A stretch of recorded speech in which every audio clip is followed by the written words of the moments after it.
All right, so welcome to our pointers sessions. Okay, so like I mentioned just now, guys, goes is that I had sent some files to you, and later on after our sessions, I will send you the pointers file as well. So this is what I will be using for the sharing. And after the Zoom ends, I will send you this pointers, so to speak.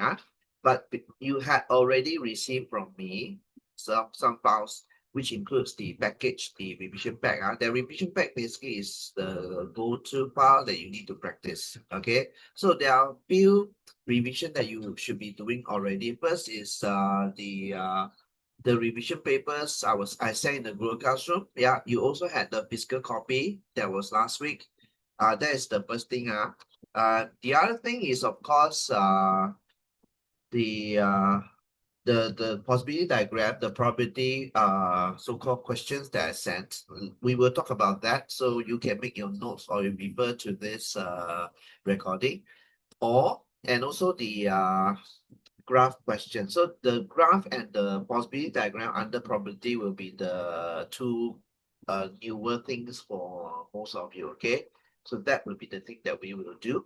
And yeah, so basically it's like pointers, and we'll talk about the graph, and we'll talk about the possibility diagrams. Okay, so do stay tuned. I'll try to make it short. Okay, and after that I will pause for 5 minutes for you to ask questions only, because I need you to go and study first before you come back to me. So do try to do the needful.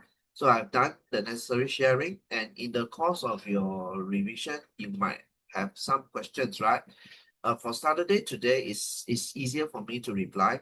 But for tomorrow, then it might be a little bit trickier because I will be out all day. I will only be back at home after 8. So if you have send something tomorrow, right?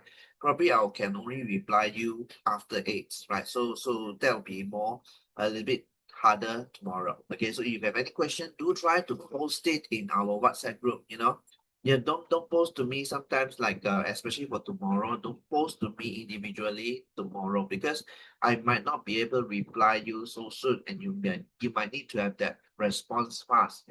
Try to put your questions, right? Maybe directed at me, but in the WhatsApp group about this question, so that your classmates, some of them who knows what to do, can reply soonest, right? So don't do private message tomorrow. Okay, you do tomorrow, then you will have to wait at night. So that won't be so nice.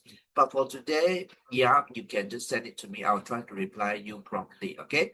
All right. So let's start for the thing that we are going to do. Right. Anybody has any questions before we begin? Like you feel good today? Uh, Anything else? So if not, let's begin our sharing. Okay. So I will be talking about your study guide. I call that the study guide, and that is the pointers, obviously. So we will start with our paper one.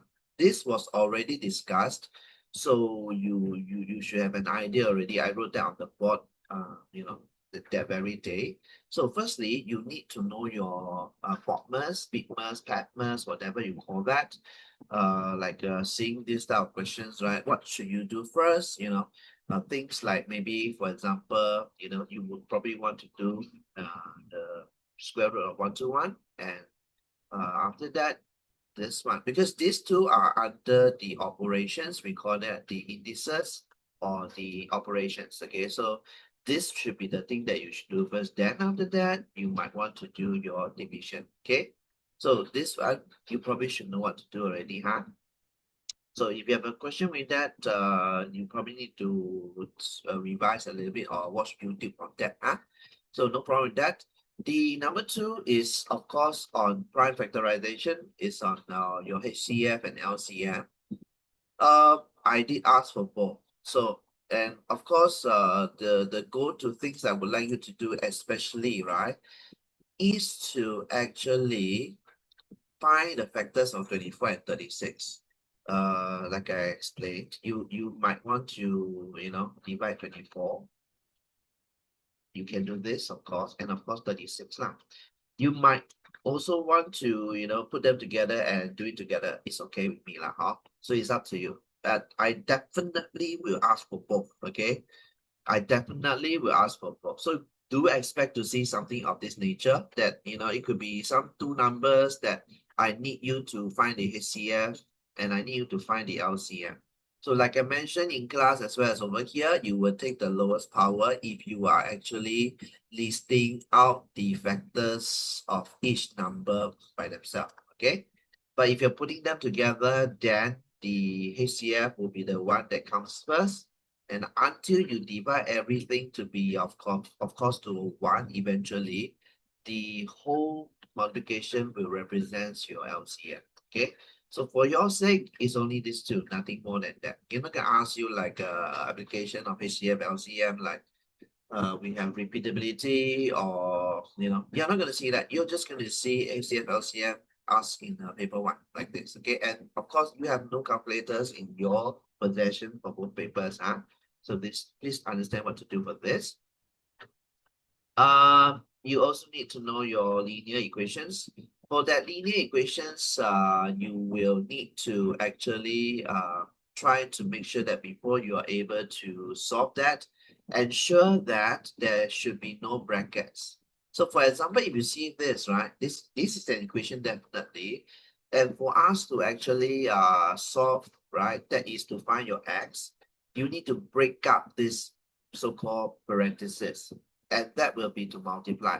So in this case, you should see that after I've expanded that, that will be 15x minus 10, which is actually equals to 2x plus 16. Okay, and I have always say that in class, I like the word, so that's why I put it over here. You are actually supposed to isolate. Why do I say isolate? Because you want to find x, you definitely have to put them together, right? The isolation means putting all the x to one side. So in this case, of course, you will have 15x minus 2x, okay? And that is actually trying to isolate the x because I'm putting x on one side only. So there will be only x on one side, and the rest I'll throw them to the other side, which is actually 10 and 16, obviously. So you will notice something, right? Then now I have got 13x and the rest is almost 3. So I'm not going to solve it, but I'm telling you, this is, of course, the first thing you must do if you are trying to solve an equation given brackets. Okay, so this is very easy. Now, about bearings, of course, don't be too to worry about this. In exams, right, I basically will provide you with two things. I think I explained that a little bit.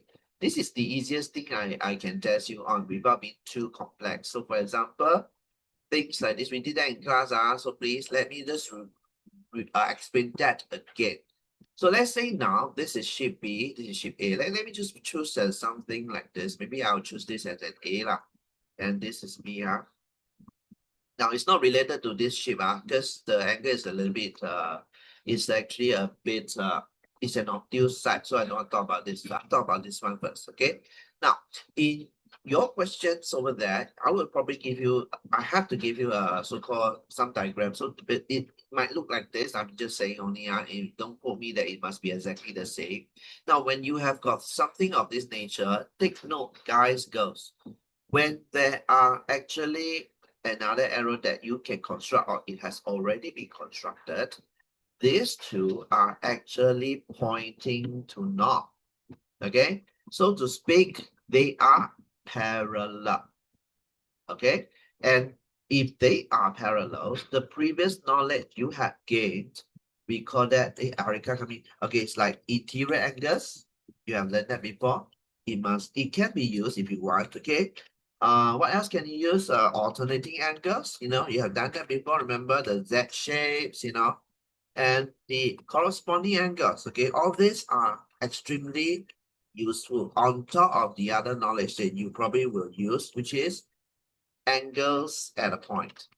Okay, why do I say that? It's because it is exactly the same thing. Because if you had just regard all this as parallel lines, you can just solve it. The only problem is you must remember for bearings, there are two things you must know. one is the terms we use in bearings, okay? For example, what is actually A from B? So you need to know the terms. That's the first thing. Secondly, you need to know how do you express your bearings, okay? So it's not just, let's say example, it's like 20 degrees, right? You don't write 20 degrees. You need to have at least 3 significant figures over there. When I say 3 significant, I mean 3-digit lah, okay? So you must understand that is actually needed, right? So for example, I shouldn't say 3 significant figure because that's not correct, because 0 in front of a number is not considered significant. I'm talking about this thing called terms. Let's say, for example, you call A from B, example, A from B. Let's say, for example, I say this is maybe like, how should I say? Maybe 60 degrees, okay? Okay, now, what is this, okay? This is called the bearing of B from A. Okay, so let's get the terms right. 60 degrees over here is actually the bearing. I shouldn't say 60, obviously. 060, okay? 060 is actually the bearing of, let's repeat, B from A. So that means 060 is actually the bearing of B from A. So the word from, right, okay, is actually telling you that you can put a compass or the directions over here, like north here, and that be when you connect to A, right? If you go clockwise, that angle from counting from the true north until your line touch is actually 60 degrees, which is actually having a bearing of B 060. Okay, please understand that. And of course, like I mentioned, this is still a 3SF actually. So understand that you need to have 3 digits for this. And I will maybe, probably is definitely the case. I did also ask that in class. Bearing of B from A is 060, right? So what is the bearing of, you know what I'm going to ask, right? What's the bearing of A from B? So, regardless of whether there is this thing drawn, if it is not drawn, you have to draw yourself. But in the exam, I already done that for you. So you just need to tell me what is that angle. And let's be real, okay? Where exactly is that? Okay, so that will be from B, right? So that means the compass is here. I'm gonna start the so-called the angle creations, I should say, from here, because that is my true north, right? So from B, I will start the angle creation. So it's going to continue until it reach the line that join A and B. That will be the angle you need to find. Okay? Somebody said something. She said 250. Are you sure it's 250? Okay, 240. Okay, let's see whether it's 250 or 240. So a lot of ways to do that. One, you can try to create yourself a dotted line, because with that, you know this is 60 degrees because of the alternating angles, right? And then, of course, everybody knows this is actually called a straight line angle, right? Straight angle, some of them call this, is actually 180 degrees. And yes, that will be 240 degrees, okay?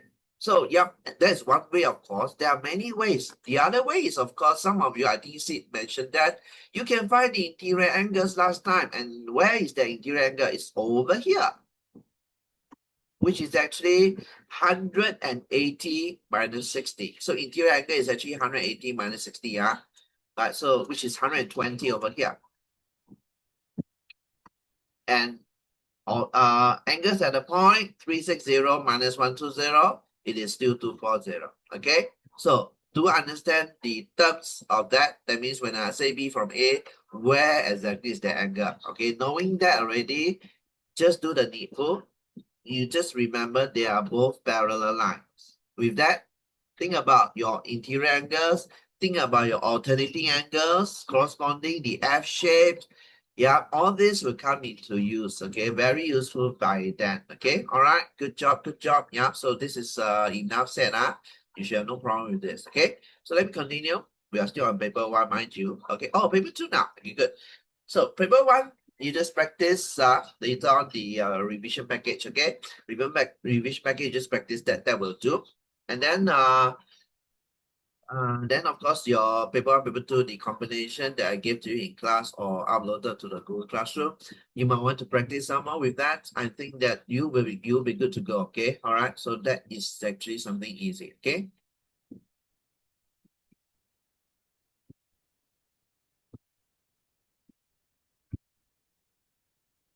Okay, let me continue, okay?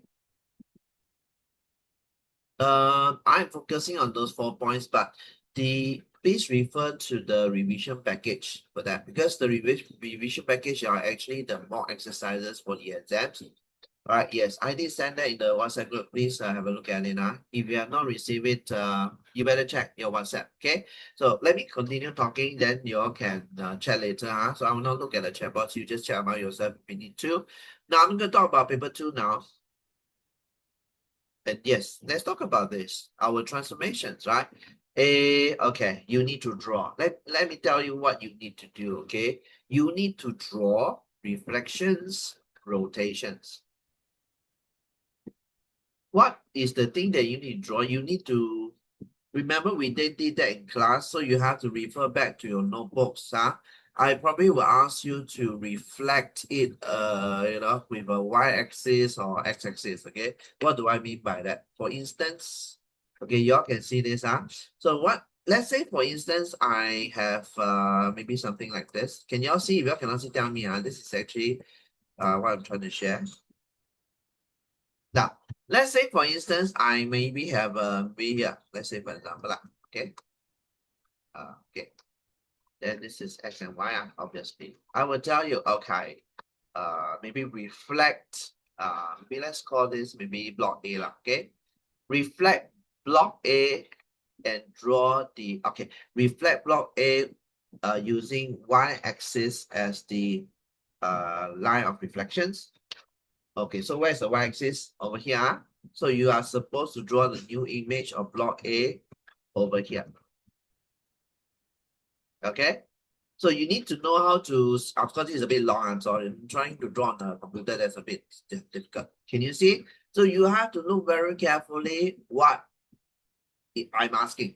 I can ask you to reflect with the y-axis. I could even ask you to reflect with the x-axis. So if I'm going to ask you to reflect with this as the y-axis, right? Sorry, x-axis, right? So where's the x-axis? Look at it yourself. X-axis is here, right? So if the object is placed over here, you will need to actually draw it here. Okay. Okay. Can follow? So you need to know how to reflect and don't try to be cheeky. I know some of you are. Let me warn you first. If you in exam you draw like this, you draw all four, thinking that you have a 1/4 chance of getting. I will mark you wrong, confirm. Okay, because you have not understand my question. If you go and draw like that, I will definitely not give you any mark for that. Trust. Okay, this is trust. Okay, if you do this and then try to be cheeky, right? I will not give you any points for it. Okay, because this is really like I got all correct. Yeah, that's true. That's true. You draw here and this here, but you got it here. You correct. That is actually trying to be too much. So don't think that you can draw like that and expect me to give you the mark. I will not give you marks on this. Okay, try to be cheeky again, no marks for that. Okay, right. So that is for reflections. I think that is enough for reflection. There is also the questions I asked for rotation. And I am very clear on that. We did that in class. Okay, so you have to remember, try as much as possible to bring a protractor if you could, so that you can have good accurate drawing. Because and ruler, please let me repeat, try to bring those. That helps you to draw nicer. Not that you definitely need to have those, okay? But if you have got a protractor or even a ruler with the 90 with the edge that is actually really very so-called right angle edge, I would say, right? That will be easier for you to draw nicer, right? So and how do you actually do the rotation? Is, let's say, for example, I give you maybe a, okay, I'll give you something like this. Let's say, for example, this is just an example.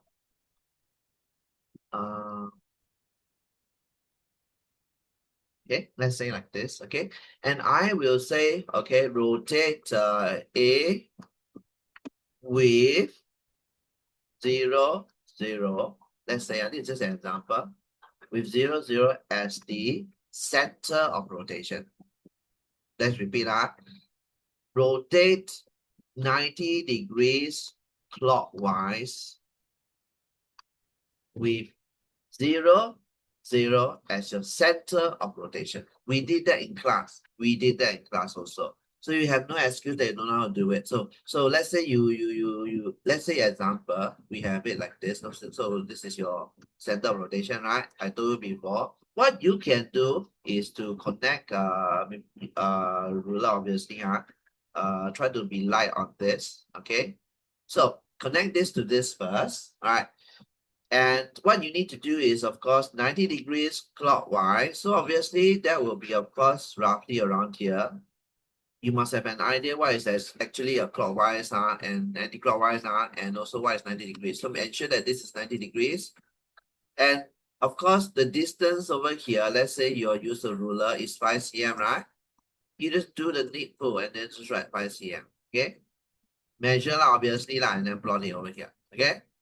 And then, of course, the next thing is the same thing. You can likely connect, but sometimes you can see this is just 3 cm down the line. You can just connect this. I'm sure it's okay. But I need to see at least one line, that I can see that you are doing it correctly, right? Some of the shape is very easy, but some of the shape are not easy. So you cannot just do one line. Sometimes you need to do 2 lines. I told you in class, sometimes it's not possible to do all 3 lines, because one thing is like it's a little bit messy. So at least have 1 line. If let's say the shape is kind of easy to construct, let's say the triangle, right? Let's say it's like that. So it's easy. You can just measure, just get 1 point that's easy to construct. But let's say, let me just try to create. Yeah. So you can just use one point and then draw the rest. That would be easier. But if let's say the thing is kind of not the flat type, okay? When I mean not the flat type, I mean it's not really parallel to the X or Y axis, It looks kind of like this, maybe a little bit slanted, you know what I'm saying? Like this.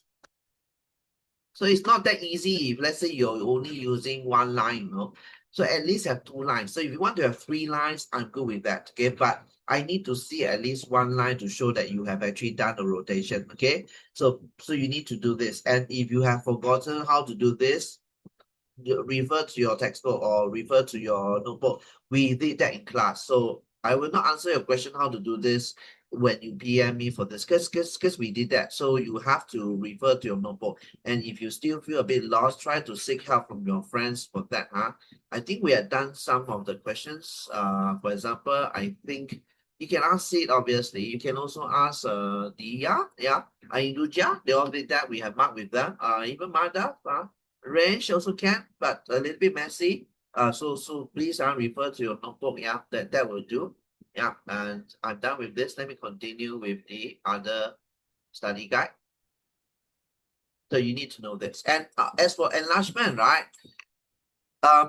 It's not so much drawing. Okay, it's more like I'm telling you that you have got maybe 2 coordinates. Let's say for example 2, 1, right? Okay, and you have enlarged it to like a scale factor of like the k equals to 2, something like this. So are you able to tell me what is the new image coordinates? Let's say for example is k equals to 2. So you should be able to roughly say that, okay, because of this we are expecting a 4 and a 2. So there are no diagrams, there's no enlargement that you need to draw. There's no drawing for enlargement now, because firstly, you have to have a big so-called grid lines for this. So I'm not going to have that. I will not have you have a problem with that, but I just need you to know how to calculate the enlargement. Okay, they say on a grid, not necessary, but when I say on a grid, it means you have coordinates for that so that you can actually calculate this. So you don't have to like really do enlargement for that. You just need to calculate the enlargement. Okay, so that is very important. The example given over here, yep, you can use that. Reflect a triangle in the line x is equals to or rotate it 180 degrees about a center 1 and 1. But of course, in the exam, this is actually shown on the graph. So you don't have to guess, okay? But if I say reflects in the line x is equals to 2, you need to draw a vertical line. You need to draw a vertical line. That means knowing where exactly is x is equals to 2, which is actually over here. Let's say, for example, okay, this is x is equals to 2. So if you have a triangle that looks like that, then of course it would have to be along here, okay? So that is what you need to know. And in the exam, all this for reflections as well as rotations is actually given. Right? So there's no so-called area of conflict or confusion. It's already drawn. For enlargement, it's actually a calculation. So you don't have to worry about that. We're talking about the recurring decimals to fractions. So you need to know how do you actually express recurring as a fraction. So you have done that before in class, and maybe just for those who are a little bit lost, let's say you are given 14.7 recurring. Okay. How do you express that as fractions, right? So first thing is, of course, you will notice that it's 777 all the way, right? So our task, right, is to ensure that the recurrings are removed. So how do you remove that? Okay, for this one is easy. You just have to times 10, obviously, for this. So you will be getting 147.7777. Okay.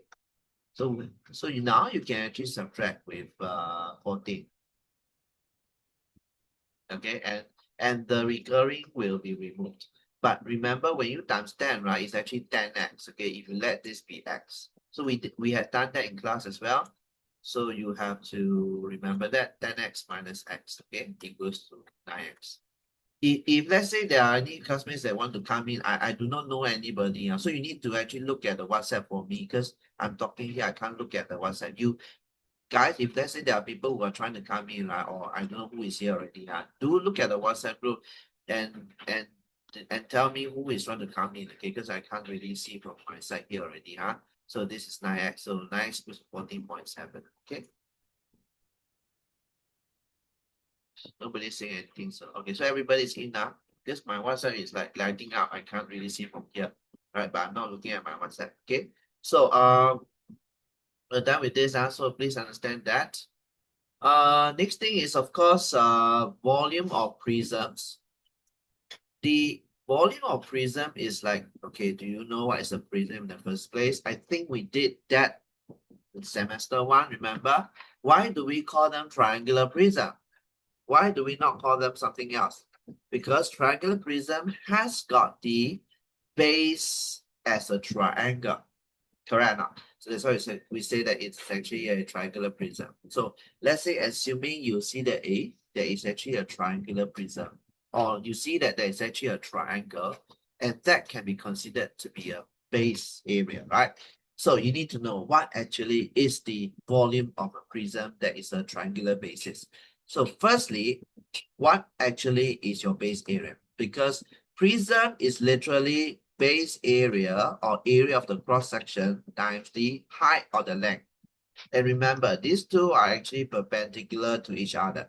Okay, repeat. The area of cross section or the base area and the length is actually perpendicular to each other. So if let's say you are given something like a Toblerone, I think it looks like one, right? So a Toblerone, have you seen a Toblerone before, right? And yeah, a Toblerone is actually a triangular prism because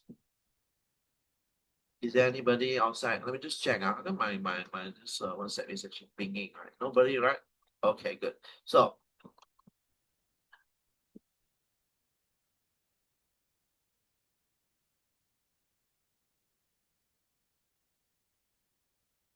square Toblerone. Oh, is that a square Toblerone? Ah, that is so special. But you roughly know, like, if it's a square Toblerone, then that is not a triangular prism. You can call that a cuboid. Okay, but that can be considered a prism. Sorry to say that. So now let's say you're given a triangular prism, like a Toblerone like this. And this will be, of course, the length that's mentioned over here, or the height. Sometimes some of us call that. So you must understand this is just a terminology. Let's say this is a 30 cm, right? But you need to know the area of this triangle because that will be the cross-sectional area or the base area. And that means you need to know how to find the area of a triangle. Okay, so that will be half times base times side. So please go and do that, and that it will be easy for you. So half times base times side is written here, base 6, height 4, then times 12. Okay, but half times base times side please. So that is very necessary, right? So I'm going to talk about the travel graph and the probability right after this. Okay, so do understand a few things. You need to know, obviously, from paper one. I probably did not mention that. We have studied our parameters of trapeziums, and you need to know how to find the parameters of trapezium. I think you need to do that. So please study those. I think it's in the revision package as well. So you yeah, and on the end term, I also mentioned that go and do this. So it's on in the revision package. All these are important. Please do that. So yep, and of course, let's say you're given midpoint. Are you able to find the endpoint? I did that in class. I discussed that in class not very long ago. So please do that. I have actually given you the marking scheme. So you can actually have a look at it after you are done. Okay. So now I'm gonna talk about please do all this. These are very related to your exam. I call that the mock exercises, okay? But they're not exactly the same question, obviously. But you have an idea what's gonna be tested, you have an idea what you need to know for the exam, obviously. So please take it seriously. All right. So now I'm gonna take the time to explain to you now the distance time graph, which I will test.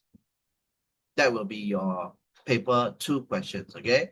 And also the possibility diagram. So let me maybe start with the possibility diagram. You all can just say into the mic, okay? Because I cannot see the chat box now as I speak. So do speak into the mic if you feel that there's an urgent need to bring my attention to your needs, yeah? Okay, so the very first thing I will talk about is possibility diagram under the umbrella of probability. That will be in your paper 2. Yeah, now the thing is this, okay? So what you'll be tested on is possibility diagram, which they had requested that this be put in. So I have put it in. That's my second revision that I put it in my question. So I feel that there's a need for you to know this, and I'm putting that to you.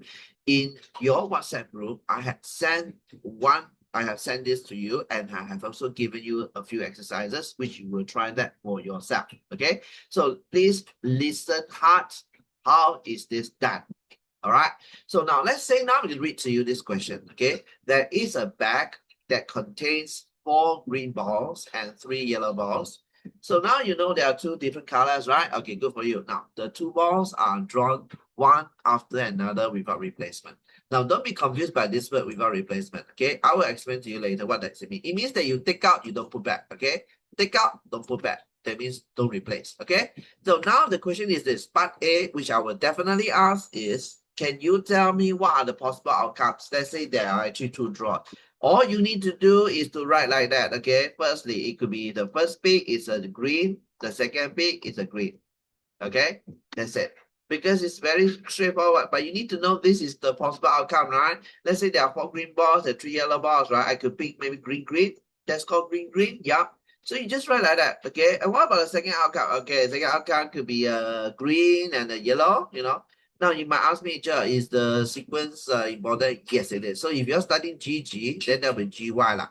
Depends on the way you write. I will definitely look at the way you write. So if you start from here, then there'll be GG, there'll be YG. Okay, so I need to see your sequence. Okay, so you must be consistent with me throughout. So you can start from here and then right here. or you can start from the top right below, up to you, but I need to see some consistency. If not, I'll have some of the outcomes that are the same, which I don't want. Okay, so the next thing, then of course you could be picking a yellow first and then a green next.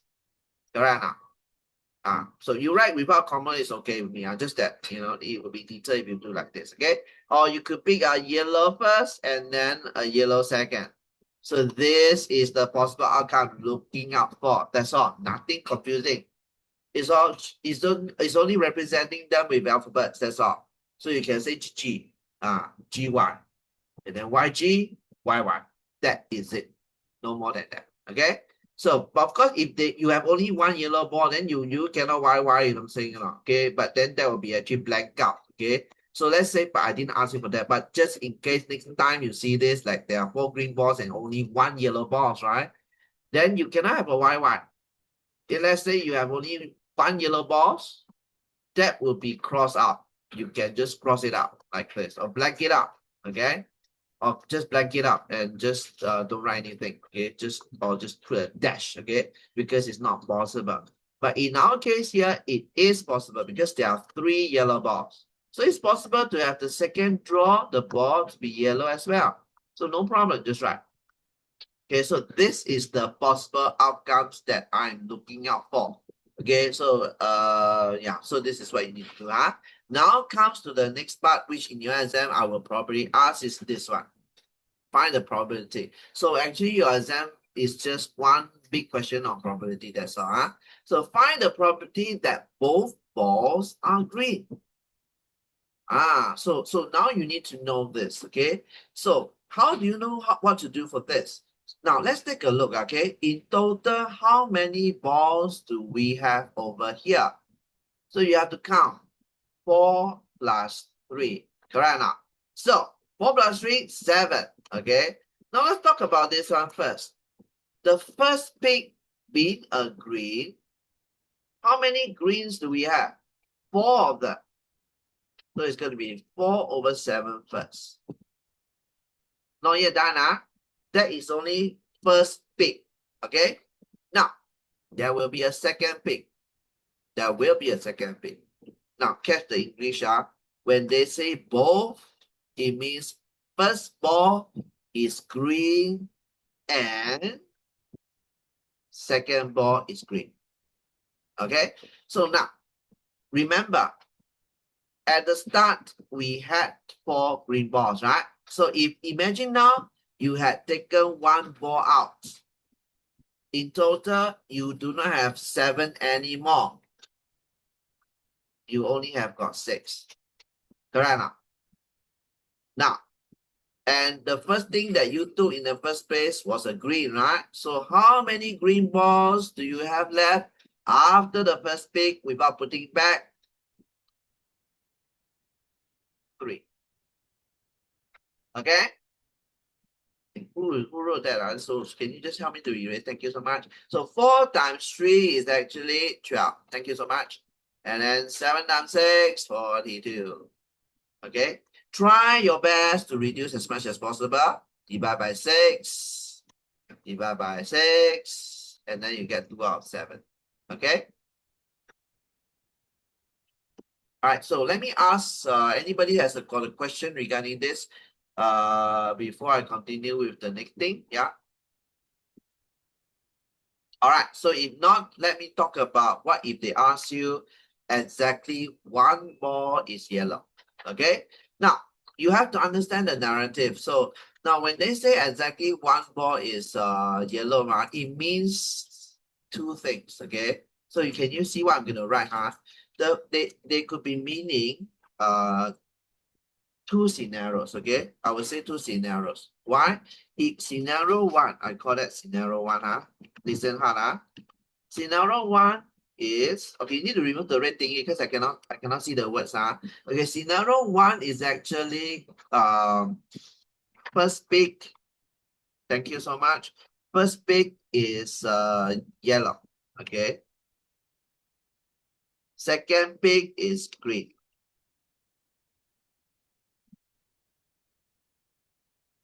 Okay, this is scenario 1. All right, so And scenario 2 will be, of course, I'm going to talk about that. Scenario 2 will be first peak is green. Sorry, it's not a first peak. Sorry, my bad. Okay. First peak is green. Second peak is yellow. I'll be very slow on this, don't worry. Now, what have I just written? I have written something that is relevant to this question.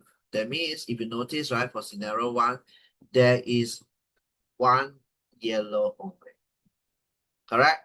Scenario 2, there is also one yellow only. Okay?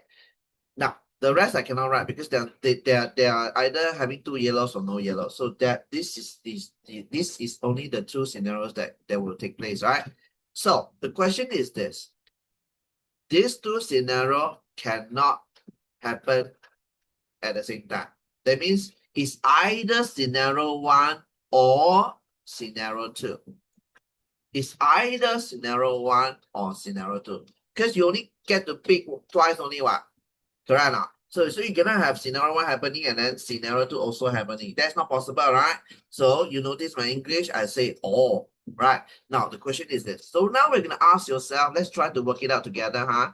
Let's say now we're going to do scenario 1. Okay, first peak is yellow. Okay, so look at the yellow first. Yellow, we have got 3, right? We've got 3 yellow balls. Okay, so I'm going to write 3. This is scenario 1. 3 out of 7. Because in total we have 7, right? Good to go. And then I'm going to go for the second peak. Because second peak will be the end. That means first peak is yellow and second peak is green. And when the word and comes out, it means multiplication. Okay, so first peak is yellow and second peak is green. So we're going to look at the green now. Green is 4.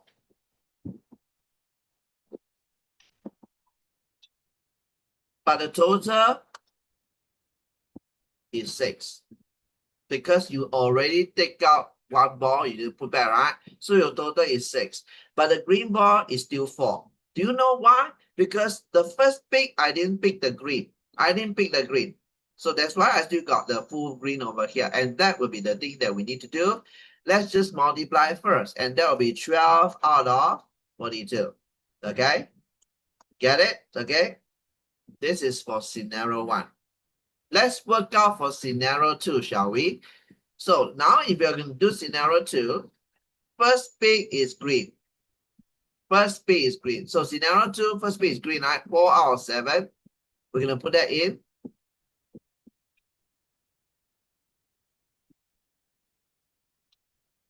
And second peak is yellow. And second peak is yellow. So let's just multiply because it's an and. Now, 6 balls only left. Because you took out 1 in the paper, right? Now look at your yellow. Look at your yellow. Your yellow is 3, right? It's still 3 because the first pick you didn't pick yellow. You didn't pick yellow, correct? So it's gonna be 3. And multiply that. You're gonna get 12 out of 42. Okay. So now it's not yet done, huh? You are supposed to add this with this. Because it's either scenario 1 or scenario 2. Get it? So you have to understand the narrative for this. Okay. So when they say exactly 1 ball is yellow, you must understand, okay, that means first P is yellow, second P is green, or first P is green, second P is yellow. So when the or comes out, means that I need to add the 2 scenarios probability together. And that would be, of course, 4 out of 7. Okay, can follow? This is how we're going to do that. Okay, all right, let me see who is going to ask questions. Okay, you might even want to speak to the mic if you can. Yes. Sir, everyone's Yes. confused. Sorry? Everyone is confused. Which part are you confused in? the whole thing. You mean everybody is confused? Really? Yeah. Sir, isn't it supposed to be 2 by 7? 2 by 7 for the first one? No, the question 2. Question part 2, is it? No, cannot. Okay, you are confused for this, right? So, okay, it's the second part. Okay, jot down the note first. I will actually explain more. Okay, so don't worry. Take it slowly. I know it's a little bit too much for some of you. But okay, let me get a show of hand, right? Everybody knows how to do the possibility diagram. Can you give me a thumbs up at least for me to see you know your possibility diagram? Does anybody don't know the possibility diagram? The rest don't know the possibility diagram or what? Can I at least get to know? Who doesn't know the possibility diagram? It's pretty straightforward. Okay. Yeah, you know the possibility diagram, right? So now we can talk about this part B. Okay, all right. Part B. Okay. You raise your hand. Raise. What is it about? Can you speak to the mic? Yeah. No, it's nothing. Nothing, right? So you guys know the possibility diagram, right? At least the layout. Now we can talk about this part B. Okay, so that yes, Dia, you raise your hand. We want to speak to the mic. Yeah. I don't understand the possibility diagram. Possibility diagram you do not understand, right? Okay, so what is the possibility diagram is this? Okay, come, let me just go to, let me just take a snapshot first to try to put that into the other part of it. Give me a minute, huh? Okay.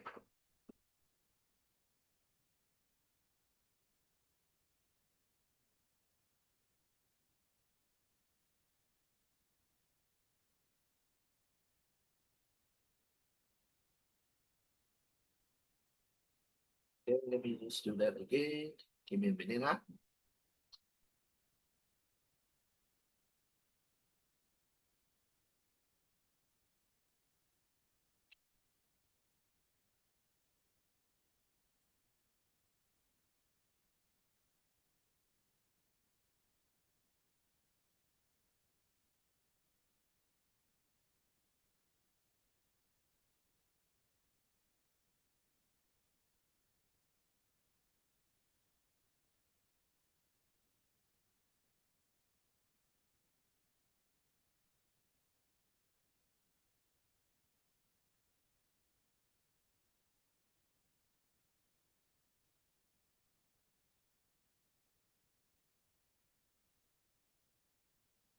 Okay, I'll put it here over here first. Let's talk about this thing first.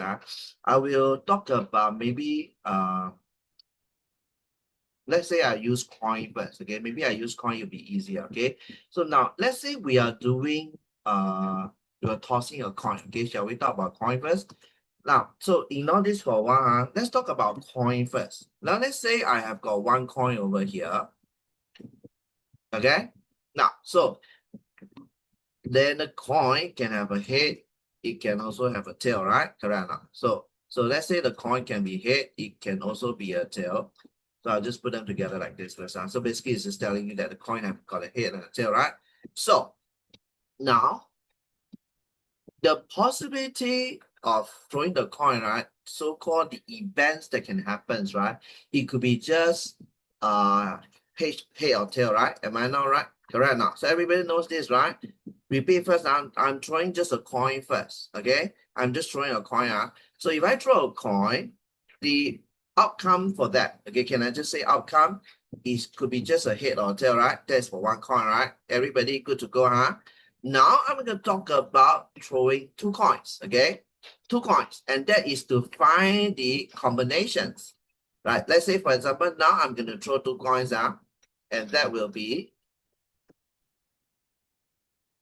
over here. Let me just put it down first. So let's say now I'm going to put two coins here. One is a blue coin, and the one is a red coin, okay? So now, and that is exactly the same way we can ask is like, okay, what are the, I'm going to throw them together, okay? So what are the possible combination? I will change the word again. What are possible combinations that you probably would be expecting it to be? And you know there are two coins, right? So basically here it could be head or tail, right? Correct now. And for this one, it could be head and or tail, right? Correct now. So now if I'm going to throw them together at once, right? So what are the possible outcomes I would see? What are the possible combinations that I can find? Okay, so that's why over here, because there are only two of them, right? We can actually construct a table to actually represent the possible outcomes or the possible combinations. Okay, so now let me put that to you for you to see, huh? So let me get a green pen. Can I have a green pen? Okay, this is a black one. Okay, so I'm gonna draw a table now. Okay, anyway, in the exam, the table will be drawn for you, huh? So you don't worry. And now I'm gonna do a possibility diagram. So let's how does it work? You probably ask me. Okay, so this is how it's gonna be. This will be representing maybe the red, okay, and the green. So I'm gonna write here for you to see, huh? How does it work? For example, this is the red thingy. This is for red, huh? So this is actually going to be the head. This is going to be the tail. For the red coin, huh? And then for the green one, so not green one, sorry, the blue one, I'm gonna do the same thing. Okay, so this will be, give me a blue, please. Okay, so basically this will be head and tail. Okay, so and let's say I'm gonna ask you. Okay, so you're gonna throw two coins, right? Okay, so what are the possible outcomes that you'll be expecting? Okay, so you can see, right? It could be, of course, if I throw this, I could be getting this, right? Let's say I get this for the blue coin. But the red coin, there definitely will be one of them, right? So let's say now I throw, I'm gonna get for the red coin, I'm gonna get head also. So, and that will be in my diagram over here, that will be H and H over here. Okay, so this is actually one outcome that I could be expecting. Okay, and then what if let's say I throw again, or I throw it again, let's say I throw again two coins at the same time. I will see, let's say now it's still a head for the blue coin, and for the other one, the red coin is actually turning a tail. So that will be another possible outcome, right? So I will expect it to be a head, but for the red coin, that will be a tail. Okay. Can you follow? Dia, is it understandable from your side? It's like, okay, looking out for the possible combination in this case, actually, right? Can you understand, Dia? Give me a response. Is it understandable from your side for this? Yeah, I got it. Yeah. So, and the same thing applies even for balls. Okay, I know balls, right? You may ask, but sure, balls, there are 7 of them. But I'm not looking at the number of balls. I'm looking at the different type of balls. Okay, the number of balls, in fact, are not really that important in possibility diagram. The type of balls. Okay, so we have got green and yellow. These are 2 types, which is actually the same thing as your blue coin and red coin. They are 2 types as well.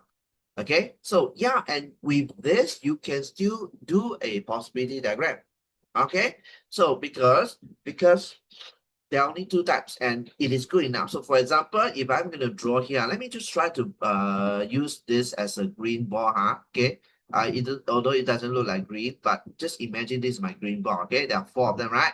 And then I've got do I have a yellow? Come on, give me a yellow. Okay, so I've got 3 yellows. Okay, looks a little bit, huh? Okay, so now think about it. Okay, if let's say now I'm going to take 1 ball first. Okay, take 1 ball first, huh? So and this is actually inside a bag. Okay, this is actually inside a bag. Okay, and I'm outside. Okay, I'm outside. Okay, and I have got no idea what is inside, huh? No idea, huh? So I stretch my hand. I'm gonna pick one. Okay, let's say I stretch my hand and pick this one. Okay, right. So which means what? This is a green one, right? So I'm gonna put a green one here. Okay, it could be green now, of course. This is my first pick, huh? I don't know what is inside, seriously. So I pick one on blue one, right? Okay, now I'm gonna do the next one. I'm gonna pick the second one. I'm gonna stretch the other hand. I still pick this one. Okay, so what happens? First pick is a green, second pick is a green as well, right? So, okay, so that means this is GG. Okay, right? So just log in with me first. I'm going to do one more examples with this hand of mine. Okay, I'm going to now try it once again. Okay, let's say now, still covering this up. Okay, I'm going to pick now. So now I'm going to stretch my hands. Okay, and then I pick, I don't know what's inside. I pick one. Okay, you still agree now? Okay. Second pick, the other hand. I pick this guy. Okay, what happens? It's a yellow, right? So what happened with this? What do you think is the combination we can see? Green, yellow. Okay. All right. So I'm going to do two more. Okay, because there can be 4 types of possible outcome. Okay. Now, let's say now I'm going to do one more try. I stretch my hands. The first hand up. I pick this up. Okay. Second one, I stretch my hand. Another same type. Possible one, right? So it's actually Y1. Of course, there's another possible, of course, if that is my first pick is a yellow. That means my first hand, right, went in, it was a yellow already. Okay. My second hand diving, it got a blue, or sorry, a green. Yeah, that's possible. And then that's why the possibility diagram shows this way. Okay. So Dia or Madhav, or do you all have any question about this? Like the possibility diagram, what are the possible outcomes for 2 types of entity? No, Yeah, sir. do let me know. Is it okay? Okay, Madhav, you're good. How about you, Dia? Able to see the possible combination for that? Before we proceed to the next one.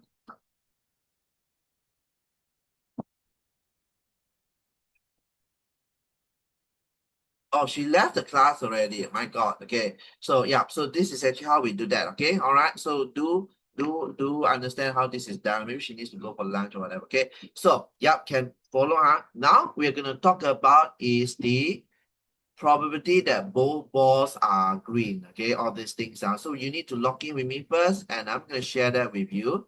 Now, I tried my best not to go for the tree diagram, okay, because you will learn about a tree diagram next year, but of course this year it'll be good to learn a little bit as well. But for that, I did not ask you to create a tree diagram, but I asked you to actually calculate that. So we have to go into detail first, and I will go into detail for you, don't worry. Now, for B part 1 first, okay, for B part 1, so we're going to do that together. Now, for B part 1, look at the question here. They say, find the probability that both balls are green. Now, what they mean over here is the first pick, okay? That means I'm going to pick the ball one at a time, right? So I call that the first pick, okay? Now, that means the first pick that I'm going to put in and take is a green, right? And the second pick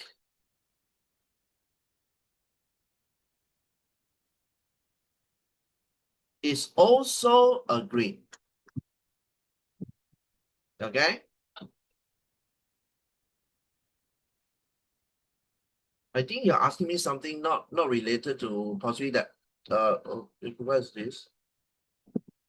Can you wait for me first? Because I'm talking about this, or talking about that. Raish, is this a previous message that you sent? Sorry, can I just reply you later? Because I'm talking about this. I don't think I can. Yeah, sure. Go ahead. Yeah, sure. You don't need to go. You'll go first, because I will record this for your reference. So now your first pick is actually green, and your second pick is actually green. That's what they mean. Both balls are green. Right. So first thing is this.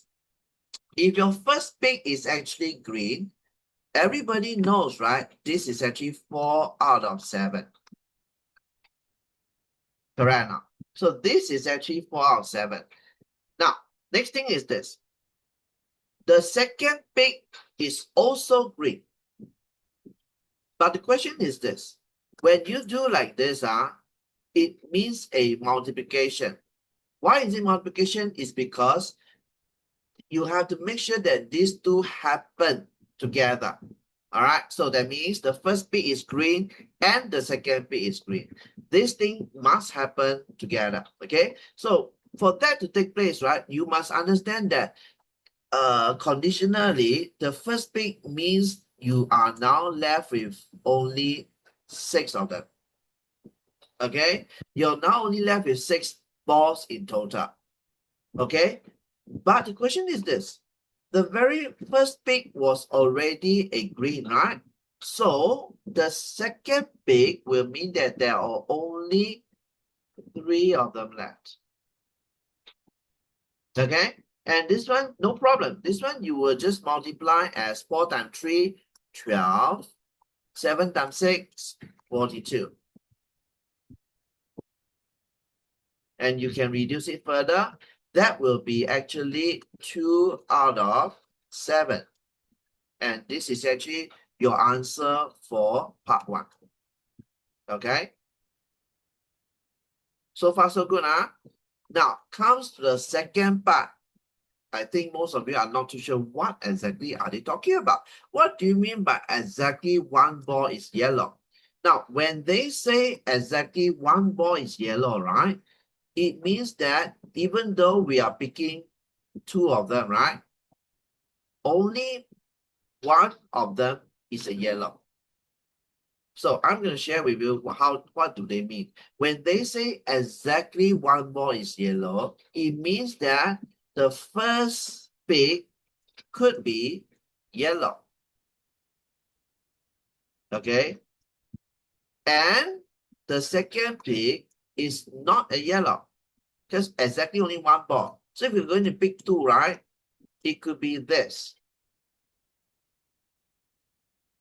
Okay? Can follow, huh? This is actually one scenario. That means you pick one, the first one is a yellow. Second pick is not a yellow, it's a green. Now, this is only the first scenario.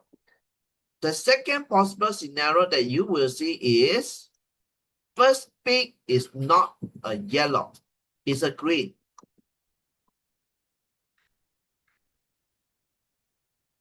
And the second pick is a yellow.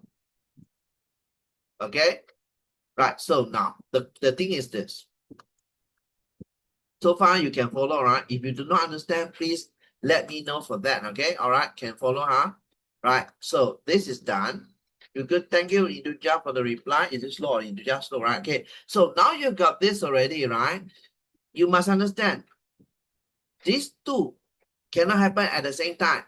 It's either this, I call it S1 stand for scenario 1, or S2. It's either scenario 1 or scenario 2. It cannot happen together, huh? So, but let's talk about scenario 1 first. Like I mentioned, if I'm going to talk about scenario 1, that means first pick is a yellow and second pick is a green, right? Because they must happen. You must pick you must pick both of them. So it has to be multiplication in progress. So yellow, let's talk about yellow. We have got 3, right? Out of 7.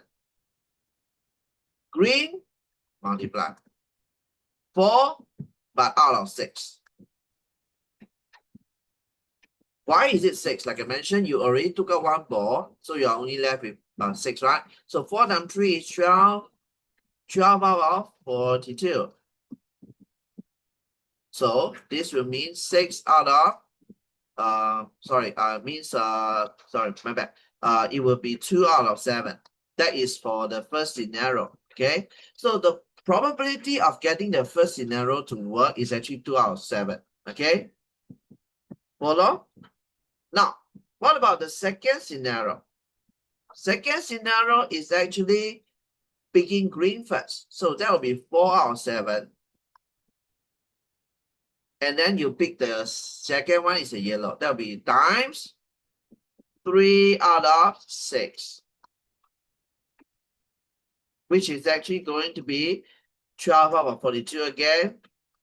And that will be 2 out of 7. Okay. Now, this is the probability for scenario 1. This is the probability for scenario 2. Follow so far? But the question is this. Scenario 1 and scenario 2 cannot happen together. It's either scenario 1 or scenario 2. Cannot happen at the same time. So when you hear the word or, like I mentioned, it's either scenario 1 or scenario 2. The word or in math actually means add. So you will have to add 2 out of 7 plus 2 out of 7, which is actually going to be 4 out of 7. Okay? Madhav, I hope it answered your question. Because for us to achieve exactly 1 yellow, that will mean either scenario 1, which is actually 2 out of 7, or scenario 2, which is also 2 out of 7. And we need to add these two probability together, which actually equals to 4 out of 7. Okay? Right, so hope you all can understand so far with this, huh? Okay, very good. Okay, I haven't finished yet. I still have got one more to go before I finish this session. Do stay on with me for at least 10 more minutes, okay? All right, guys. Even though the study guide is there, but there's something else I need to share with you is the distance graph. Okay, so I have to share this with you. Not that you guys don't know how to do. It's just that you need to get used to this ask in the exam. Okay, so I have actually given you 2 questions other than these examples, which I want to share with you. So do see that connections over here for the distance time graph questions. Okay, so the very first thing that I will go into is to zoom in on this question itself. Okay. And you are going to be asked something of this nature in the exam. The applications, the real life situations will be on the distance time graph. Okay. Now, what exactly is the distance time graph? You might ask me. It is actually putting down the data on a graph for distance. Okay. So let me read to you and you will understand. Now, let's say now we have got 2 people, Maya and Ethan are taking part in a 36-kilometer charity walk. So if you notice, right, our distance over here, which is actually the y-axis, right? Have a look at it. This is 36, and they both stop over here, and that's it. And that is correct because they have already reached 36 kilometers, right? So they stopped. Now, so this is where we're going to talk about is, firstly, this graph actually is the progress of the 2 of them from the starting point, which is actually over here, to the ending point, which is actually over there, right? So you must understand that first, okay? And like I mentioned, the y-axis is the distance, the x-axis is the time. So if you look at the time over here, you will see that both of them started so-called the walking at 6 p.m. or 1800 hours, okay? So your first task in the exam is to be able to read the graph first, okay? So please understand that. So you can see that, okay, we are putting in the timing at 6 p.m. or 1800. That is one thing. The next thing I need you guys to see is this. What are all this? Okay, all this flat thingy, right, means that, okay, somebody is trying to say something. Okay, give me 10 minutes. Yeah, okay, oh, yeah, they're taking the breaks. I thought you want to take a break. They're taking their breaks, okay? Yes, and they are stopping that. Yes, correct. Taking a break, stop there for like as long as possible, So this one, you must know that, okay? So they're taking a break. Sir, Very good. Thank you for it. I think we learned this in science, so like we kind of know it. Yeah, but I need to go through first just in case. So we'll be fast on this. Yeah. Okay. Thank you. Yeah. That's good. No wonder. That's nice. That's nice. So now it's like that. Okay. So question is that at what time did they first meet? Of course, if you think about it, you can say it's 1600, but there's also somewhat timing here. You might want to explain. You look at it, it's actually 8 o'clock, right? Correct now. So if you have learned that in science, that's good. That will be, of course, 8 o'clock. Thank you for telling me that slope so that I'm actually quite at ease now. So they will actually meet at 8 o'clock, right? Agree, huh? So good for you. And then, of course, how long did Maya stop for the rest? So you can look at Maya, right? Maya actually took a rest over here. Okay? And you will need to know what is actually the time here and find the durations. So she Now, took one question. below 2. Sorry?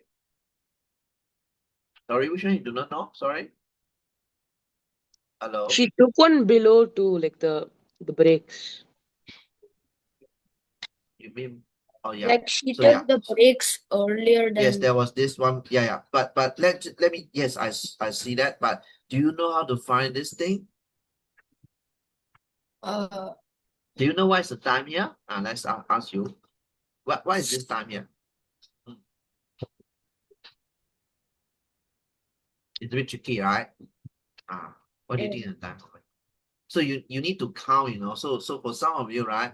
Some of you might have learned that, some of you might not have learned that. How do you know what is actually one marking over here? So I'm going to share with you how do you actually count the marking, So you're going to count the gaps first. Okay, count the gap first, So basically it's like 1 gap, 2 gap, 3, 4, 5, 6, 7, 8, right? There are 8 gaps. Okay, and you look at the duration, it's actually 2 hours, right? So we can see that as 2 hours will be 120 minutes, right? So you will have to divide 120 with 8. Okay. so 15. Sorry. 15 minutes, right? Yeah, Correct. You are correct. So yeah, that would be 15 minutes. And then now assuming that this is the only break she took, so that will be actually 2130, 30 minutes. Okay, can follow? Yeah. Can So basically, yeah. So you must be able to see the markings and be able to tell what is each marking representing, and that will be, of course, dividing the durations with the gaps. That will be good, So once done already, okay, you guys are correct. There are basically 2 breaks that she took. Just add the 2 resting time. That will be good, All right, and the last time is also the same thing. What is the total distance covered by Maya? Okay, so what's the total distance covered by Maya? Obviously, it's 36 km, right? Okay. What is the difference between the time taken by Maya and Ethan to reach the ending point? So you can see, right? So maybe Maya is over here, right? Okay, and of course, Ethan is over here. You can actually directly subtract if you want. Find the 2 things, 30 30 minutes. minutes. Yeah, that's it. Okay. Okay. Yeah. Can follow? I think it's easier for distance time. Let me think about how do I translate that to a probability for you all later and send your video if possible. Now, that's all in fact for your preparation. So you have got a study guide, you have got a practice pack. Okay, so like I mentioned, practice pack is the very important thing that you need to do. Yeah, the practice pack is very important. You have to actually do that, in fact, which is exactly the thing that you need to do. Okay, and do try to ask questions, right, in the group chat, and that will be more important because sometimes I may not be available, and then your classmates can reply you at the same time. Okay. All right, I think you had enough of me. They're very long, right? So put the pointers as well as the practice pack. I'll send that in the WhatsApp group right now, and then it's all the best to you guys. Yes, Induja, you raise your hand. What do you want to ask? Yeah. Yes. Sir, are you going to post the pointers in Google Classroom? No, I cannot post the Google account because I do not have access at home. But I'm putting that in the WhatsApp group. Okay. So do look out for the WhatsApp group, Induja. Are you in the WhatsApp group? Yes. Yeah, look out the WhatsApp group. I have posted a few things already. One is the what? One is the revision pack. One is the graph. One is the probability. Yeah. And I'm gonna post down the pointers as well. Okay. All right. Okay, Okay. sir. Everything is done. Everything is good. So any more questions before I end the sessions? No, right? Okay. So No, sir. I'll see you. Yeah, I'll see you guys soon, right? I'll just stop the recording. Right? If Sir, anything, yeah, yes. how do we find the negative and positive gradient? Negative gradient, So I don't think Uh, that's coming, right? no, we don't have that actually, but she wants to ask how do we find then you just do the y. Have you learned that? No, that will be next year actually. Y1 minus y2 over x1 minus x2. For your for your exams, right, you just need to create the tables with the different X and Y in my revision pack and draw the line. That means plot the points, right, and then connect as a line. That's it. That's Sir, what you do. for the pointers, do you have the pointers for the second paper too? It's on there, ma. So Yeah. that was Math yeah, is It's only for also paper like one. second paper. Huh? yeah, Pointers. yeah. It's all together. Whatever Yeah. sir like discussed with probability and stuff, this was second paper pointers. Oh, Yeah, okay. yes, the second pointer. Yeah, okay. So you have a look at it. I have also sent you the exercises for probability as well. 2 exercises in fact, and also 2 exercises for your graph. So you can have that and discuss among yourself as well, or even your mom or your tutors. Okay. All right. So I will stop here for today. All right. Thanks for the time. Right. I will put the recording also. I will share that in your WhatsApp group later. All right. So that's it. Okay, Thank you, thank you, sir. sir. Take Thank you, care. sir. Bye bye.